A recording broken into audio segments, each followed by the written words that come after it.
É com muita alegria, na verdade, que hoje temos aqui em Curitiba e São José dos Pinhais dois grandes times de voleibol. Não é isso, Pedro Melo? E hoje o nosso convidado é um dos treinadores, né? O Paulo Mosca, aqui no nosso Tempo Extra. Não é isso, Pedro?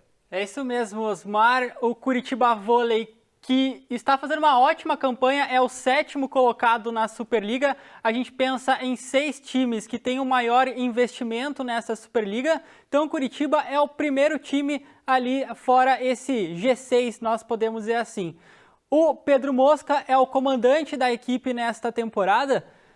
E Bom hoje dia, tudo bem, Pedro? Bom dia, tudo bem. Seja bem-vindo. Obrigado.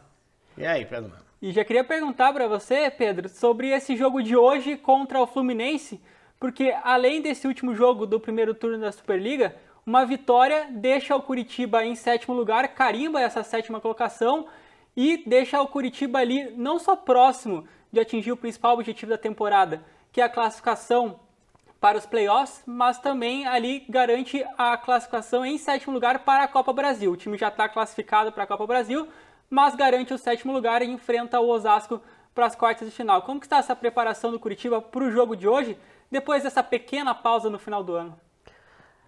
Até que a gente não teve uma grande pausa, porque a gente até fez o jogo dia 29 entre o Natal e o Réveillon, né, contra o Brasília, e aí a gente ficou só 3 dias de folga aí pro Réveillon, e aí a gente já voltou dia 2 à tarde, estamos desde dia 2 à tarde treinando. O jogo contra o Fluminense, cara, é um jogo que a gente quer fechar bem, para fechar o primeiro turno com chave de ouro aí, ganhando de bastante equipes que a gente realmente tinha que ganhar, digamos assim. Né? É um jogo que, se a gente ganha, nos garante em 7º lugar na Copa do Brasil. E também é um passo importante, porque pode fazer a gente abrir até 7 pontos do 8º colocado, né? Que, dependendo das combinações aí que faltam dos jogos aí do primeiro turno. Então é um jogo muito importante, a gente está bem preparado, a gente treinou já hoje de manhã ali, já vamos treinar agora de manhã aqui o último treino para o jogo da noite, mais à noite aí. No voleibol treina no dia do jogo, hein? Treina de manhã, no dia do jogo a gente faz um treino mais de saque-passe, não é um treino tão intenso, mas a gente faz um treino no dia do jogo, assim, de manhã cedo, sim. E como que foi para vocês essa maratona de jogos entre o final de dezembro e agora continua em janeiro? Porque o Curitiba foi uma das únicas equipes que até agora não teve caso de Covid, mas teve 4 adversários que teve caso de Covid e adiou então 4 jogos do Curitiba. Isso fez com que vocês jogassem não só no dia 29, mas também jogassem 2 vezes na semana do dia antes do Natal, dias 22 e 23. Como que foi para vocês essa maratona de jogos que continua agora em janeiro? Eu nunca tinha passado por essa experiência de jogar 2 jogos, um depois do outro, e em estados diferentes, porque a gente jogou dia 22 contra o São José dos Pinhais aqui, né, em Curitiba, e depois a gente já enfrentou o Barueri lá em Barueri, em São Paulo. Né? A gente fez uma preparação um pouco diferente, até de ritmo de treino e tal, mas para que elas se preparassem mais para terem as condições de jogar os 2 jogos no máximo, nos 100%, digamos assim. E agora, no segundo turno, como a gente fez 8 jogos em casa, a gente vai fazer 8 jogos fora de casa. A gente pega uma maratona de 5 jogos seguidos viajando, vai ser bastante pesado, assim, mas a gente já está com uma preparação bem planejada, assim, para conter alguns possíveis desgastes, as preparações para os treinos já estão bem montadas já. E a gente vê que você não muda muito o elenco, até por falta de peças, de reposição. Como que é para você todo esse trabalho ali com praticamente o mesmo time titular? A gente vê que o time sempre está em quadra e isso deixa a Ivna, a Milena e a Pietra como as 3, entre as 20 maiores pontuadoras da Superliga. Inclusive a Ivna é a maior pontuadora. Isso se deve muito também a essa presença delas muito em quadra? A questão não é que nem que a gente não tenha um elenco assim que eu não possa fazer trocas das peças, né? O pessoal que não entra tanto ali faz uma bela participação, porque é necessário, né? Só que eu sou um cara que demoro muito a substituir, né? A pessoa é uma característica minha. A pessoa tem que... Eu costumo tentar passar mais confiança para os atletas, não que eu não confie nas que estão no banco. Até confio, porque tem umas que estão treinando muito bem. Mariaquino, Sassá, que é uma campeã olímpica, mas eu gosto que o time titular jogue. Eu gosto que o time titular ganhe entrosamento, mesmo porque, como você sabe, a gente não teve uma preparação muito grande, a gente não teve jogos amistosos antes de começar a Superliga, então isso dá cor para a equipe, ganha a equipe e passa confiança para quem está dentro de quadra. Eu tenho uma curiosidade, assim, né? Porque a vida inteira eu acompanhei futebol. Diferente do Pedro Melo, que acompanha futebol, acompanha vôlei, tênis também, entende muito, né? Como é que funciona? Por exemplo, você tem um time titular. Agora, no futebol, é de contato, né? Então, ali, o jogador tem que mostrar, ou a jogadora tem que mostrar ali na disputa mesmo, né?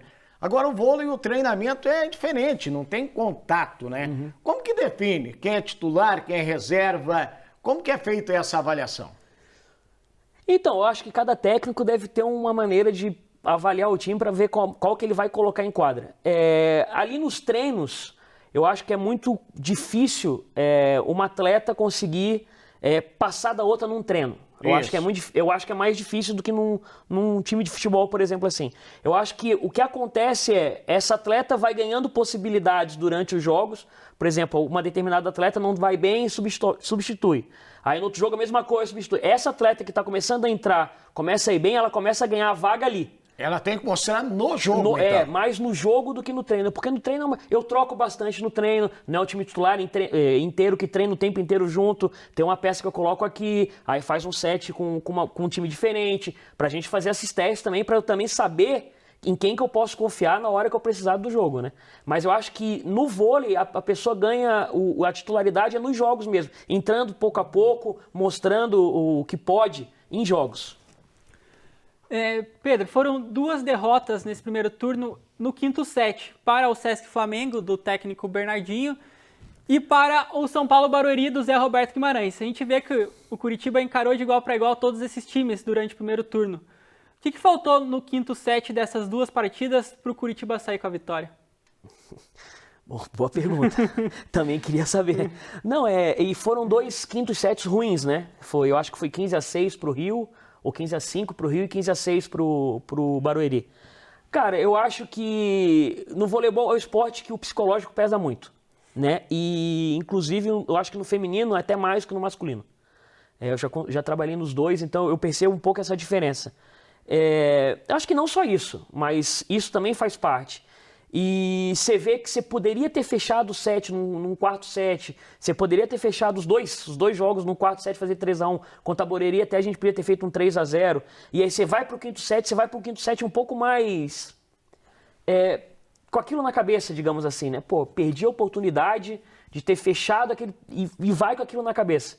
Eu acho que isso pesa um pouco. E também, de repente, não sei avaliar se faz parte ou não, um pouco a parte física, mas eu acho que a parte física nem tanto. Acho que a mais psicológica, eu acho que pega mais. Correto. Como é que tá aí na classificação? O Pedro falou agora há pouco, né? Mas para quem está chegando agora, para você conseguir uma classificação, você precisa de quantas vitórias agora?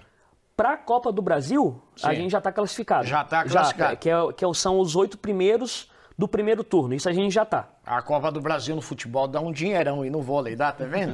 Não, no vôlei não dá, mas dá a classificação para Sul-Americano, se eu não me engano. Que bom, que bom. Né? Vamos torcer por você, então. E pro final dos 2 turnos, que é pro final da fase de classificação, essa vitória pro Curitiba vai ser bastante importante pra gente. Por quê? Porque, como eu falei antes, a gente pode abrir 7 pontos pro 8º colocado. Né? Então já nos dá uma gordura bastante grande para um segundo turno, né? Se a gente conseguir fazer um segundo turno bom também, como a gente fez o primeiro, cara, é muito difícil a gente não estar entre os 8. Né? E se a gente der alguma tropeçada no segundo turno com essa gordura, nos dá também uma segurança para a gente já estar na fase de classificação. Maravilha. Olha, quero agradecer muito a sua participação conosco aqui na Rede CNT, aqui no Tempo Extra. Desejar muito sucesso para você. Obrigado. Conto com a torcida de todo mundo aí.